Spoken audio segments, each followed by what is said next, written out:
আজকের গল্প পরিশ্রম ও ধৈর্যের ফল। চলো আমি তোমাদের গল্পটি বলতে শুরু করি। এক গ্রামে দুটি কৃষক ছিল। তাদের নাম ছিল রাজু ও বিজু। রাজু ছিল খুবই ধৈর্যশীল এবং খুবই পরিশ্রমী, কিন্তু বিজু সব সময় তাড়াহুড়ো করত। দুজন একই সময় নতুন জমি কিনল এবং ফসল চাষ শুরু করল। রাজু তার জমিতে প্রথমে ভালোভাবে মাটি প্রস্তুত করল এবং সে সময় নিয়ে জমিতে সার দিল ও জমি উর্বর করল। অন্যদিকে বিজু তাড়াহুড়ো করে বীজ ছড়িয়ে দিল। তার একদমই ধৈর্য ছিল না, সে চাইতো যত দ্রুত সম্ভব ফসল পাকাতে। রাজু প্রতিদিন নিয়মিত মাঠে কাজ করত, আগাছা পরিষ্কার করত, মাটি খুঁড়ত।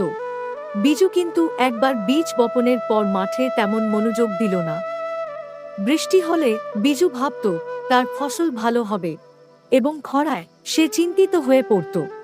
রাজু কখনো হতাশ হয়নি, সে জানত সময়মতো সবকিছু ঠিকই হবে। একদিন বিজু রাজুকে বলল, তুই এত সময় নষ্ট করছিস কেন? আমার ফসল তো প্রায় পেকে গেছে।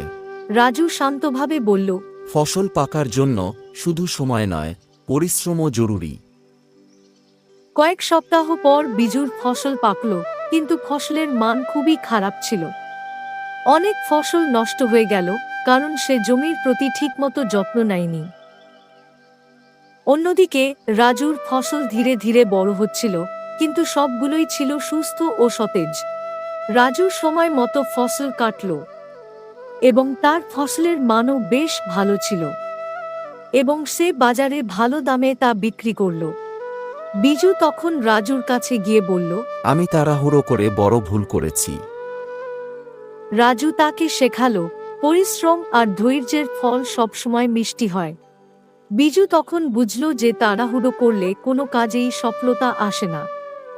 সে প্রতিজ্ঞা করল ভবিষ্যতে সে রাজুর মতোই পরিশ্রমী ও ধৈর্যশীল হবে। এই গল্প আমাদের শেখায় যে সফলতার জন্য পরিশ্রম ও ধৈর্য অপরিহার্য। গল্পটি ভালো লাগলে অবশ্যই লাইক, কমেন্ট, শেয়ার এবং সাবস্ক্রাইব করবেন। কথা দিচ্ছি এরকম মজাদার গল্প আমি আবার নিয়ে আসব এই চ্যানেলে।